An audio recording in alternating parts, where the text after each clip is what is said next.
क्या पाकिस्तान एक बार फिर से एलओसी और इंटरनेशनल बॉर्डर पर कोई बड़ी साजिश रच रहा है? क्या पाकिस्तान के भीतर इस समय जो हालात बने हैं उसी का फ़ायदा पाकिस्तान की सेना उठाना चाहती है ताकि लोगों का ध्यान भटकाया जा सके? इस समय पाकिस्तान ऑक्युपाइड जम्मू कश्मीर के भीतर जो हालात बने हैं, जिस तरीके के साथ वहाँ की जनता ने पाकिस्तान के सभी रास्ते सील कर दिए हैं,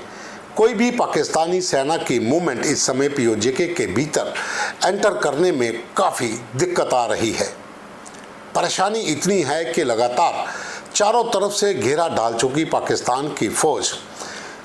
रुक रुक कर सहम कर आगे बढ़ रही है। अभी तक लगभग 50 के करीब लोगों की जान जा चुकी है। क्या इसी का फ़ायदा पाकिस्तान की सेना उठाकर एलओसी और इंटरनेशनल बॉर्डर पर हालात ख़राब कर सकती है? जी हाँ, ये अंदेशा सुरक्षा एजेंसियों ने चेताया है और जो इनपुट्स मिले हैं उसके आधार पर ही जिस तरीके का भारत की सेना के चीफ जनरल उपेंद्र द्विवेदी ने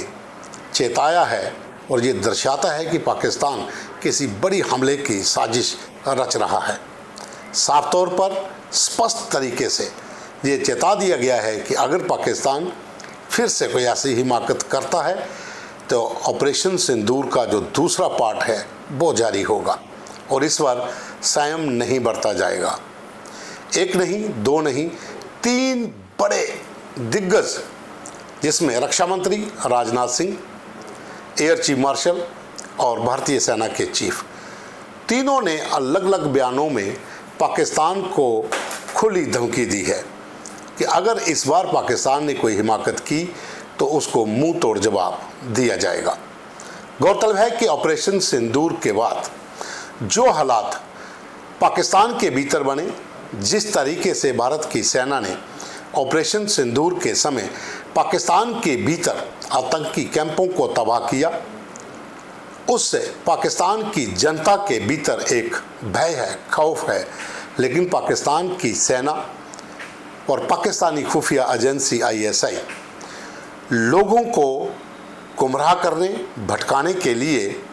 अब एक नए एजेंडे के तौर पर काम कर रही है। और इस समय पाकिस्तान के भीतर खैबर पख्तूनख्वा का इलाका हो, बलूचिस्तान का इलाका हो, जहाँ फिर पीओजेके का, वहाँ पर जो हालात बन रहे हैं उससे पाकिस्तान की सेना, पाकिस्तान की सरकार की छवि काफ़ी धूमिल हो रही है। अंतर्राष्ट्रीय स्तर पर इस समय पीओजेके का मुद्दा गरमाया हुआ है। खैबर पख्तूनख्वा और बलूचिस्तान में जितनी भी पाकिस्तान की सेना ने लोगों के ऊपर जुल्म ढाए हैं, जो तशद्दुद वहाँ पर किया है, उसे लेकर भी इंटरनेशनल स्तर के ऊपर जितने भी एक्टिविस्ट हैं वो इसे पाकिस्तान के खिलाफ पेश कर रहे हैं। यूएन काउंसिल हो या फिर यूके, यूएसए, तमाम देशों में पीओजेके के जो एक्टिविस्ट हैं, बलोच एक्टिविस्ट हैं, वो पाकिस्तान की सेना के खिलाफ आए दिन प्रदर्शन कर रहे हैं। मशाल रैली निकाली जा रही है, सरकार के खिलाफ प्रदर्शन हो रहा है। जितने भी दूतावास हैं उनके बाहर लगातार दोनों ही खित्तों के लोग जो हैं, जो एक्टिविस्ट हैं, वो वहाँ पर प्रदर्शन कर रहे हैं। अपनी छवि को धूमिल होते देख पाकिस्तान की सेना और पाकिस्तान की खुफिया एजेंसी आईएसआई अब लोगों का ध्यान भटकाने के लिए एलओसी और इंटरनेशनल बॉर्डर के ऊपर नई साजिशें रचना शुरू हो गया है। जो इनपुट्स मिले थे उनके आधार पर पीओजेके की नीलम वैली, जम्मू कश्मीर के पुंछ के उस पार का इलाका रावलाकोट और इंटरनेशनल बॉर्डर पंजाब से लेकर राजस्थान और जम्मू कश्मीर के अंतर्राष्ट्रीय सीमा के हिस्सों पर उस पार मूवमेंट काफ़ी तेज़ हुई है। जो सूत्रों का कहना है कि पाकिस्तान के भीतर इस समय पाकिस्तान की सेना ने जिस तरह से 3 बड़े आतंकी संगठनों का कंट्रोल अपने हाथ में लिया है, उसके बाद हालात थोड़े और ज़्यादा ख़राब होते दिख रहे हैं। द न्यूज़ रूम 24 आवाज़ ने कुछ दिन पहले जो खबर आपको बताई थी कि अब पाकिस्तान की सेना ने, आईएसआई ने, तीनों बड़े आतंकी संगठन जिसमें हिजबुल मुजाहिदीन, जैश-ए-मोहम्मद और लश्कर-ए-तैयबा, इनकी कमान अपने हाथ में ले ली है और इन लोगों को एक स्पेशल ट्रेनिंग के लिए अलग अलग हिस्सों में भेजा जा रहा है। खैबर पख्तूनख्वा के इलाकों में वहां के स्थानीय लोगों ने नए बन रहे कैंपों का भी विरोध किया, जिसके फलस्वरूप पाकिस्तान की सेना ने वहां पर अंधाधुंध फायरिंग की, जिसमें कई लोगों की जान चली गई। अब दूसरी ओर पीओजेके के भीतर जो इस समय हालात उत्पन्न हुए हैं, जिस तरीके से पाकिस्तान की सेना और सरकार के खिलाफ लोग लामबंद हुए हैं, पूरा दिन और रात को भी वहां प्रदर्शन चल रहे हैं, सभी रास्ते सील किए गए हैं। पाकिस्तान की सेना स्पेशल कमांडोज को हेलीकॉप्टर के जरिए एलओसी के इलाकों में ड्रॉप कर रही है।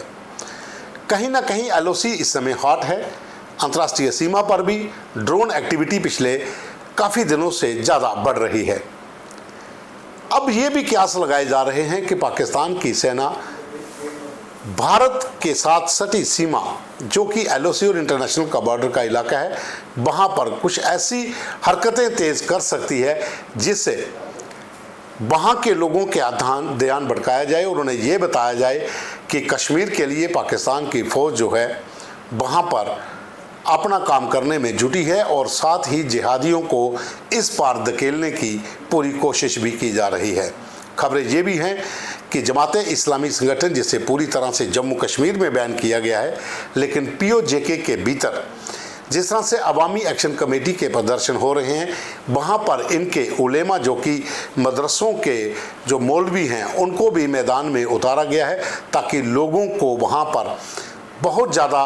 कोई हिंसा ना हो, बहुत ज़्यादा कोई बड़ा प्रदर्शन ना हो, उससे रोका जा सके। और साथ ही लोगों के भीतर ये भी मैसेज दिया जा रहा है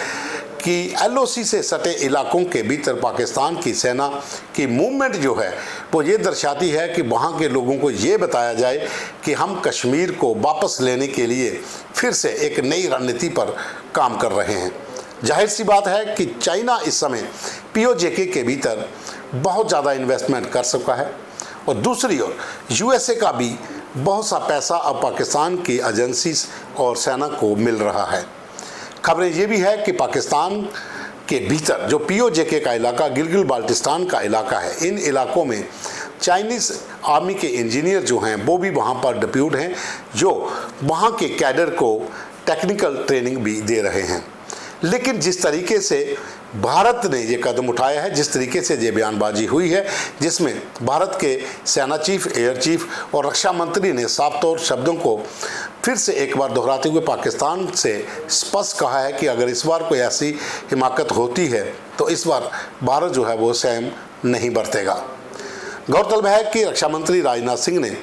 जब शस्त्र पूजा दिवस था दशहरे के ऊपर, उसके बाद मीडिया को संबोधित किया और उन्होंने कहा कि पाकिस्तान अगर इस बार ऐसी हिमाकत करता है तो उसका नामो निशान मिट जाएगा। एयर चीफ ने साफ शब्दों में कहा है कि पाकिस्तान को याद रखना होगा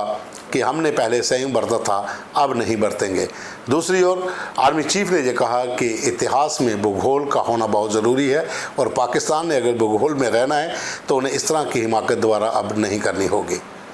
सब जानते हैं कि ऑपरेशन सिंदूर के बाद पाकिस्तान के भीतर जो हालात बने,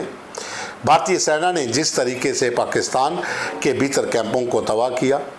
उसके बाद से ही पाकिस्तान के अंतर्राष्ट्रीय स्तर पर बहुत ज़्यादा किरकिरी भी हुई थी। ये बात अलग है कि उन कैंपों को फिर से रीबिल्ड किया जा रहा है, शिफ्टिंग का काम जारी है और जो अंतर्राष्ट्रीय स्तर पर जो चंदा इकट्ठा किया गया है उससे फिर से उन इमारतों का निर्माण भी चल रहा है। लेकिन पाकिस्तान फिर कोई बड़ी साजिश रच रहा है, कोई षड्यंत्र का बड़ा हिस्सा जो एलओसी और इंटरनेशनल बॉर्डर के पास रचा गया है या रचा जा सकता है, उसी अंदेशे को लेकर जो बयानबाजी भारत की तरफ से हुई है वो स्पष्ट ये दर्शाती है कि पाकिस्तान कहीं ना कहीं उस तरीके के साथ फिर से एलओसी या इंटरनेशनल बॉर्डर पर कोई